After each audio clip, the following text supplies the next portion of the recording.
안녕하세요. 강민수 기업성장연구소입니다.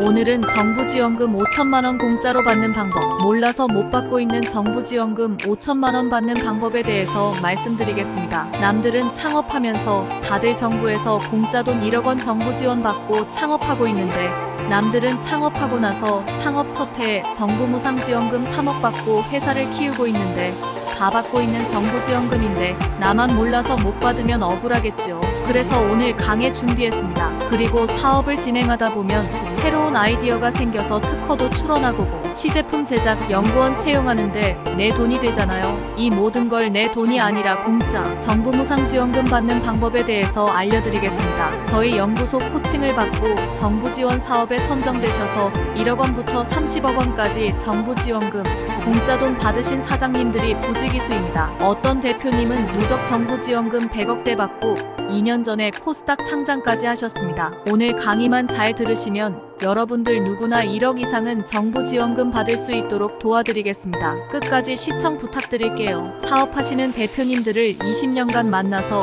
상담을 진행하다 보면 정부 무상지원금을 한 번도 안 받아보신 대표님들이 태반이시더라고요. 그런데 이거 너무 놓치는 돈이거든요. 나만 못 받으면 아깝지 않을까요? 나 말고 다른 대표님들은 다들 받아서 쓰고 계신데 나만 못 받으면 너무 억울하지 않겠습니까? 그래서 정부 지원금을 오죽하면 눈먼 돈이라고 했겠습니까? 그래서 준비했습니다. 오늘은 어떻게 하면 정부 지원 사업에 선정될 수 있는지 꿀팁을 알려드리겠습니다. 그리고 어떤 사이트에 가면 이런 정보들이 넘쳐나는지, 또한 정부 지원금 사업을 검색할 수 있는지 아주 자세하게 말씀드리겠습니다. 제가 오늘 이 영상을 촬영하는 이유가 있습니다. 지금 이 영상을 시청하고 계신 분이라면 정말 잘하신 겁니다. 왜냐고요? 정부 지원 사업들이 보통 내년 사업을 올해 연말, 내년 연초에 다 공고되고 대부분 연초에 돈이 풀리기 때문입니다. 지금부터 사업계획서 준비를 하시고 저희 같은 전문가 조직에 미리 검토를 받으시면 아이템만 있으면 누구나 받을 수 있습니다. 늘 물어보시는 내용이 있습니다. 사업계획서를 엄청 거창하게 부담되게 잘 써야 되는 거 아니냐면서 아예부터 포기하시는 대표님들이 많으신데 그럴 필요 없으십니다. 부담감을 미리부터 가질 필요는 조금도 없습니다. 그리고 엄청 뭔가 내세울 만한 특출한 빵빵한 독특한 내용을 꼭 준비해야 되는 거 아니냐고 물으시는 분들이 계신데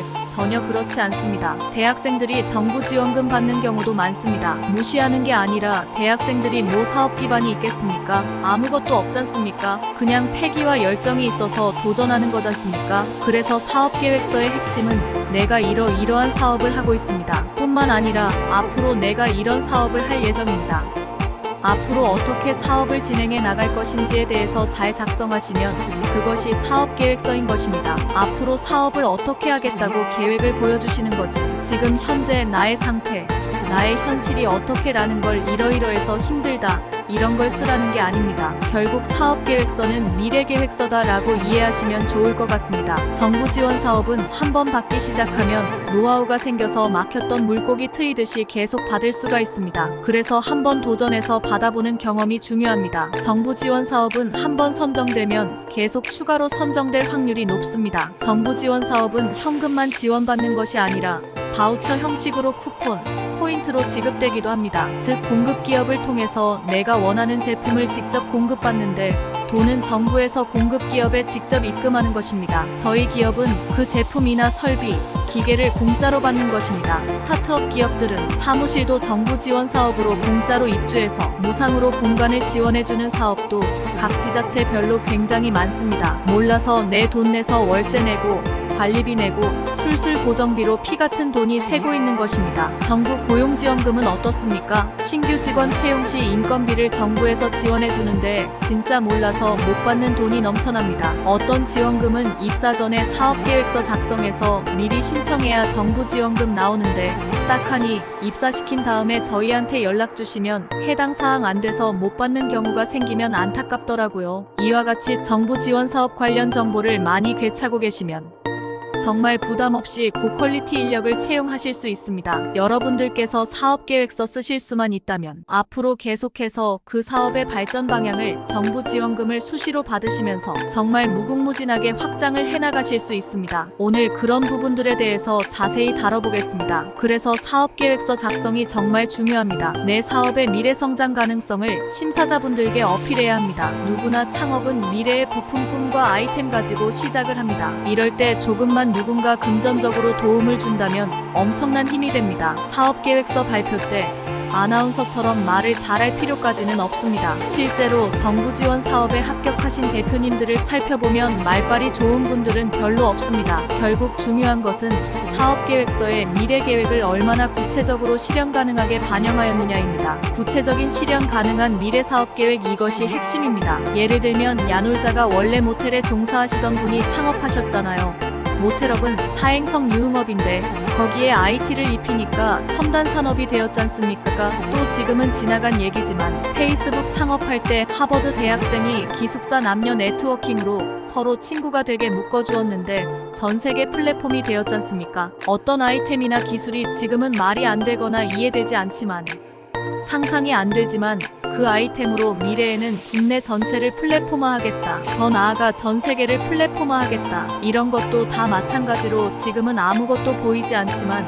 아무것도 없는데 정말 종이 몇 장에 쓴 계획서일지 모르지만 앞으로 이 사업 계획서를 현실로 만들겠다, 그러니 정부에서 지원해달라 라는 하는 게 바로 사업 계획서라고 생각을 하시면 되십니다. 보통 사업 계획서는 15페이지 내로 작성하라고 공고되어집니다. 심사위원들은 발표자의 진정성 그리고 앞으로 오랫동안 창업 기간을 유지할 의향이 있는 대표와 공들여 잘 준비한 아이템을 선호합니다. 대학생들은 최대한 대학생의 신분을 활용해서 사업 계획서를 작성하고 창업 동아리, 대학생 창업 경진대회, 사업계획서 작성, 멘토링 수업 등을 통해 스스로 작성하는 분들의 합격률이 증가하고 있습니다. 사업계획서가 변별력을 가지려면 작년 기준 합격한 사업계획서들을 살펴보면서 남들보다 눈에 띄게 이해하기 쉽게 작성하셔야 합니다. 사업계획서는 보통 문제인식, 실현 가능성, 성장 전략, 팀 구성, 4가지 분류로 나눠져 있습니다. 정부에서는 왜 해마다 수백을 수천억씩 창업 지원 자금을 주는 걸까요? 답은 간단합니다. 일자리 고용 창출을 위해서입니다. 정부 지원 사업에 합격한 아이템이 실현 가능할 때 청년 고용률이 가장 높기 때문에 정부에서 무상 지원해 주는 것입니다. 작년에 합격한 아이템 중에 눈길을 끄는 아이템이 있습니다. 부동산 갭투자 및 전세 사기로 많은 국민들이 자기 집을 잃고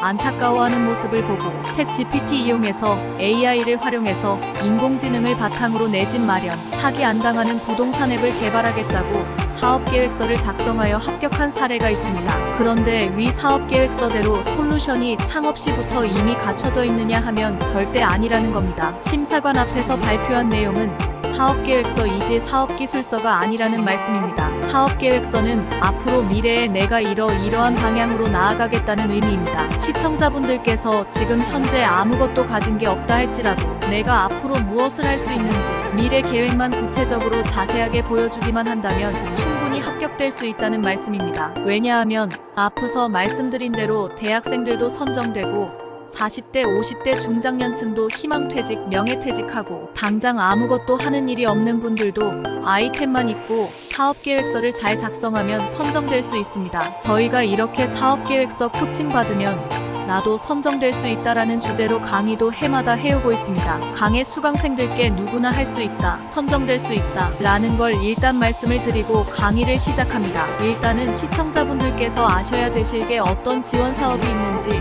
아셔야 되시는데요. 창업 전 단계에서 받을 수 있는 정부 무상 지원 사업이 첫 번째 예비 창업 패키지라는 게 있습니다. 예비 창업 패키지는 사업자 등록증을 발급받기 이전 단계에서 받을 수 있는 정부 지원금입니다. 이전 단계입니다.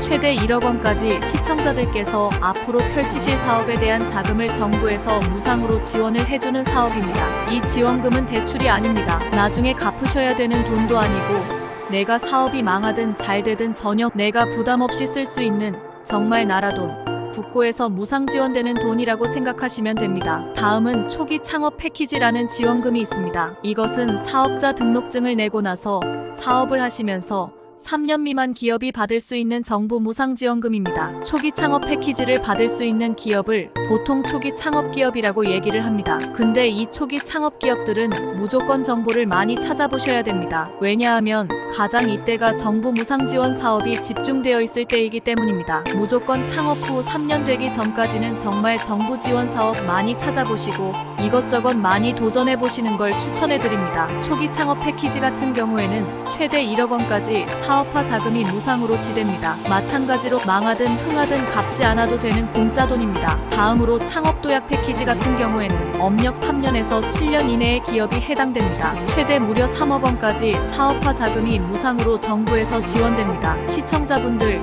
여러분들께서 아직까지도 이런 정보를 모르셨다면 이런 정보를 아시는 다른 대표님들이 다들 받아갔다고 생각하시면 되십니다. 똑같이 세금 냈는데 세금 많이 내신 대표님들은 정말 억울한 일이죠.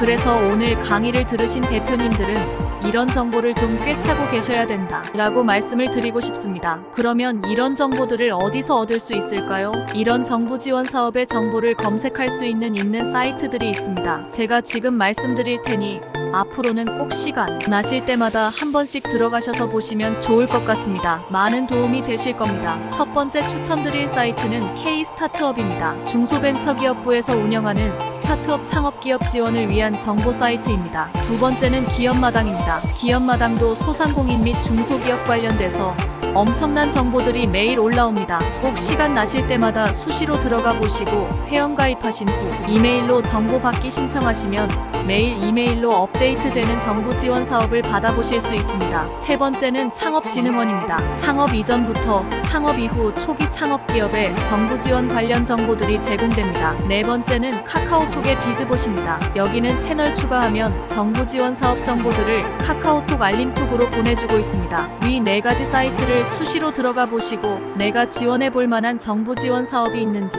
수시로 들어가서 찾아보시면 되겠습니다.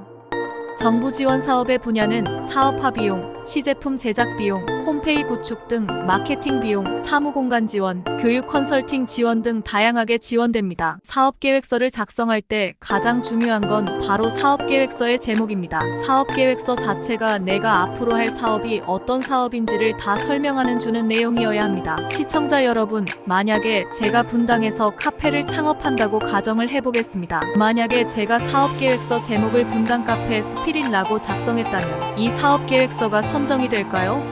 안 될까요? 제목에서부터 바로 아웃될 겁니다. 왜냐하면 분당 카페 스피릿이라는 명칭은 누가 봐도 수많은 카페 중에 하나일 뿐이기 때문입니다. 그렇기 때문에 제가 이 분당 카페 스피릿을 창업한다고 사업계획서를 쓰거나 아니면 이미 창업을 한 상태이거나 했을 때 정부 사업에 선정될 가능성은 제로입니다. 반면에 사업은 똑같은 카페 사업입니다. 그런데 사업계획서에 어떻게 표현하냐면 3040대 경력단절 여성 전용 비즈니스 네트워킹 스페셜 카페라고 정의하고 카페가 하나의 뉴 비즈니스장이 되어 뭔가 다른 사업을 하는 느낌이랄까 심사관의 호기심을 자극해서 누가 봐도 지원해주고 싶은 마음이 들게 비즈니스를 정의하는 것이 중요합니다. 예를 들어 인스타, 페이스북, CHAT GPT 전문 강사가 창업을 하는데 SNS 강의라는 식으로 사업계획서를 작성하면 선정되기 어려울 겁니다. 너무나 많으니까요. SNS 강의하는 분들이 너무 많기 때문입니다. 또한 차별성도 없기 때문입니다. 예를 들어 소상공인 및 중소기업 셀프 자금 조달, 최적 솔루션 플랫폼이라는 제목을 가정하면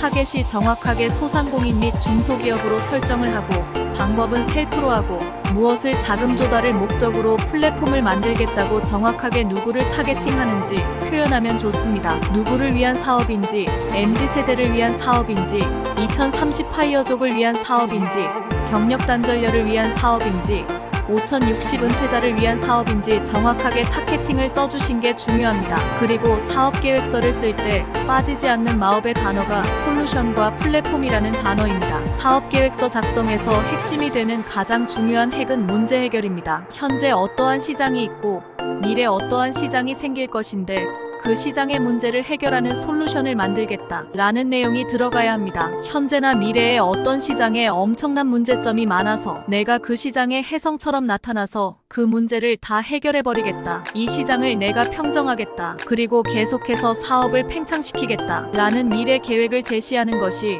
사업계획서의 핵입니다. 솔루션을 제시하겠다. 즉 해결 방안을 제시하겠다 라는 의미입니다. 그리고 플랫폼을 만들겠다는 의미는 플랫폼이란 정류장이라는 의미입니다.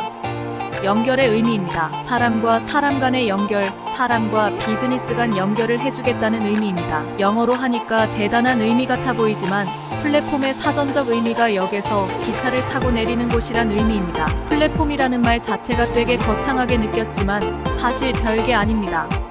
사실 쿠팡도 플랫폼이죠. 스마트 스토어도 플랫폼이죠. 직구 쇼핑몰도 플랫폼이죠. 그런데 기존에 나와 있는 다른 사람이 하고 있는 사업은 선정이 안 됩니다. 기발한 아이디어, 아직 세상에 나오지 않은 아이디어를 구현해내겠다고 구체화시키면 그게 합격하는 사업계획서가 되는 것입니다. 미래지향적 사업계획서를 작성하는 게 중요하다는 말씀입니다. 사업계획서 제목 작성하실 때 솔루션과 플랫폼을 꼭 기억하시기 바랍니다. 몇 년 전만 해도 창업 코칭 산업이 발달하기 전에는 사업계획서 적당히 쓰면 선정돼서 5천만 원, 7천만 원 받아서 정부 지원금을 내가 계획한 대로 알아서 쓰면서 증빙을 제출하는 구조였습니다. 이러다 보니 기준이 안 되는 회사한테도 지원금이 나가게 되어지고 정부 지원금이 눈먼 돈이라는 오명도 쓰게 되고 가까운 업체에 부탁해서 견적서 받아서 대충 비용 증빙하고 그러다 보니까 문제도 생기고 사업성과의 결과물의 퀄리티도 떨어지고 사업계획서대로 성공하지 못하고 실패하는 사례가 많았습니다. 그래서 최근에는 정부 지원 사업들이 많이 바뀌고 있습니다. 예를 들어 공급기업, 즉 정부 지원 사업에서 선정되어 컨설팅, 기술 지원, 마케팅 서비스 등을 제공하는 공급기업들도 심사를 합니다. 당연히 정부 지원금을 받는 기업들만 심사를 하는 게 아니라 서비스를 제공하는 공급기업들도 심사 과정을 거쳐서 선정된 기업들만 서비스를 제공할 수 있도록 까다로워졌습니다. 한 번 더 정부에서 필터링을 하고 있다는 얘기입니다. 다시 말씀드리면 예비 창업자, 소상공인, 중소기업이 정부 지원 사업에 선정돼서 지원을 받을 수 있게 정부에서 수요기업과 공급기업을 연계해주고 있다고 생각하시면 되시겠습니다. 그래서 최근 제조업 사장님들께 한 뉴스인 특별한 바우처를 소개해드리겠습니다. 바로 중소기업 제조혁신 바우처입니다. 중소기업 제조혁신 바우처는 매출이 120억 이하이면서 사업자 등록 증상에 제조업이라고 되어 있는 기업들이 대상입니다. 바우처는 지원 사업에 선정되시면 현금을 직접 지원해주는 것은 아니고 쿠폰, 포인트 형태로 지급이 됩니다. 제조업 업종이면 직접 자가 공장이 있어서 직접 제조하는 공장 및 OEM, 즉 주문자 생산 방식으로 위탁 생산하시는 기업들도 공장과 계약서 작성하고 자기 브랜드로 만들어서 판매하시는 업체들도 충분히 신청 가능합니다. 위 두 가지 조건이 충족이 되어야만 지원을 하실 수 있는 사업이라고 생각하시면 되겠습니다. 제조혁신 바우처 같은 경우에 기업당 연간 5천만 원까지 무상 지원됩니다. 엄청 큰 돈이죠. 작은 돈이 아닙니다. 제조업이 5천만 원 순이익 내려면 매출 5억에서 10억은 내야 합니다. 지원 분야는 컨설팅, 기술 지원, 마케팅 3가지 분야이며 10개 프로그램을 이용할 수 있도록 바우처 형태로 제공됩니다. 생산관리, 품질관리, 인사, 노무, 세무, 재무 등 경영기술 전략 컨설팅에 1,500만 원까지 써도 되고 시제품 제작, 특허 출원, 하드웨어, 소프트웨어 장비 구입 등 기술 지원에 3천만 원까지 써도 되고 CI 디자인 개발, BI 개발, 홈페이지 구축, 제품 포장, 디자인, 온오프라인 광고 등 마케팅 비용으로 2천만 원까지 써도 됩니다. 좀 더 디테일하게 제조혁신 바우처에 선정되시면 어떤 서비스를 받을 수 있는지 설명드리겠습니다. 저희가 바우처 관련 컨설팅을 진행해보게 되면 많이 느끼게 되는 부분은 방향성을 제대로 정립을 못해서 굉장히 돌고 돌아서 오시는 경우가 있습니다. 사전에 아무런 정보도 없이 사업에 뛰어드시는 분들이 너무 모르고 사업에 뛰어들다 보니까 나중에 후회하시는 분들이 많으십니다. 주변에 코칭해주는 사람도 없고 일단 하다 보면 되겠지 하고 주먹구구식으로 어떻게 하시는 경우들이 많다 보니까 진짜 안타까운 케이스들을 많이 만나보게 됩니다. 사업은 방향성이고 전략입니다. 처음부터 방향을 잘 잡고 실패하지 않도록 전략을 잘 짜야 됩니다. 그런 점에서 제조혁신 바우처에서 유응한 경영지도사, 기술지도사, 노무사 등을 통해 경영 전략 기술에 대한 서비스를 받아보실 수 있습니다. 그 다음에 두 번째가 기술 지원입니다. 시제품 제작비로 3천만 원 쓸 수 있습니다. 실제로 직접 공장을 가지고 제조업을 하시는 분들, 그리고 OEM을 하시는 분들은 시제품을 계속해서 만드셔야 되는데 디자인 목업이라든가 제품 형상 구현을 위한 각종 금형 등을 제작하는 비용으로 쓸 수 있습니다. 세 번째는 마케팅 비용으로 2천만 원 쓸 수 있습니다. 마케팅은 CI 디자인, BI 디자인, 포장 디자인, 제품 디자인을 해준다거나 홍보물 제작, 온오프라인 매체를 통한 제품 홍보, 홈페이지 제작, 홍보 영상 제작, 브로셔 제작, 카탈로그 제작 등에 2천만 원을 쓸 수 있습니다. 위 세 분야 모두 제조혁신 바우처를 통해서 정부 지원받아서 사용을 하실 수가 있습니다. 제조혁신 바우처 같은 경우에는 11월 8일 발표되어서 11월 28일까지 신청받고 있습니다. 온라인으로만 신청받고 있습니다. 아직 시간이 좀 많이 안 남아 있습니다. 네이버에서 혁신 바우처 플랫폼 검색하시면 신청하실 수 있습니다. 이 영상을 시청하시는 제조업 대표님들은 꼭 제조혁신 바우처 신청하시기 바랍니다. 어떻게 사업계획 잘 써야 되는지 모르겠다 하시는 분들은 연락 주시면 한 걸음에 달려가서 도와드리겠습니다. 저희가 1000명 넘는 노무사 경영지도사, 기술지도사 등 경영 컨설턴트들과 연계되어 있습니다. 문의 주시면 뒤 회사에 어떤 정부 지원 사업이 선정되기에 좋은지 맞춤형 컨설팅을 제공해드리고 있습니다. 만약에 이 사업이 끝난 뒤에 라도 아래 첨부한 상담 신청 서식 네이버 폼에 정보를 입력해 주시면 저희가 계속해서 정부 지원 사업 정보들도 문자나 알림톡으로 보내드리도록 하겠습니다. 오늘 영상을 시청하신 분들은 모두 정부 지원 사업에 도전해 보시면 좋겠습니다. 계속 마음만 먹고 안 하고 계신 분들이라면 너무 안타깝습니다. 왜냐하면 정부 지원 사업을 통해서 얻을 수 있는 게 돈만 얻는 게 아니라 앞으로 사업을 어떻게 키워나가야 되는지에 대한 정보도 엄청 빠르게 얻을 수 있습니다. 정부 지원 사업에 선정되신 기수별로 커뮤니티도 만들고 그분들과 서로 교류하기에도 좋고 혼자 그냥 고군분투하는 것보다 훨씬 더 크게 사업을 키우실 수도 있습니다. 서로 교류하다 보면 어떤 점이 내 사업에서 부족했고 문제가 있었는지 개선해야 되는지 파악하기에도 굉장히 좋습니다. 그래서 시청자분들께서 오늘 들으신 내용들을 가지고 꼭 기억하고 계시다가 지금부터 늦지 않았으니 사업 구상도 해보시고 그동안 사업하셨던 것을 새롭게 전환하는 사업계획서 좀 써보시고 하셔서 특히 자녀분이 가업승계에 관심이 있으신 사장님들은 자녀분을 통해서 사업 구상을 해서 내년 초에 공고 뜨면 모두 당첨되시기를 기원하겠습니다. 향후 목표를 잡으실 때는 꼭 정부 부상 지원을 받고 땡 하고 끝낼 게 아니라 내 사업을 위해서 사업의 미래 계획을 위해서라도 사업계획서를 꼭 써보시는 것을 추천해드립니다. 그래서 사업계획서 양식 없으신 분들도 네이버 폼에 정보 입력해 주시면 보내드리겠습니다. 마지막으로 사업계획서를 나는 사업계획서 한 번도 써본 적이 없다 라고 하시는 분들께 다음 영상에서 알려드리도록 하겠습니다. 지금까지 영상 시청해 주셔서 감사합니다. 시청자분들의 구독, 좋아요, 선한 댓글이 제가 영상 제작하는 데 엄청난 힘이 됩니다. 항상 감사합니다.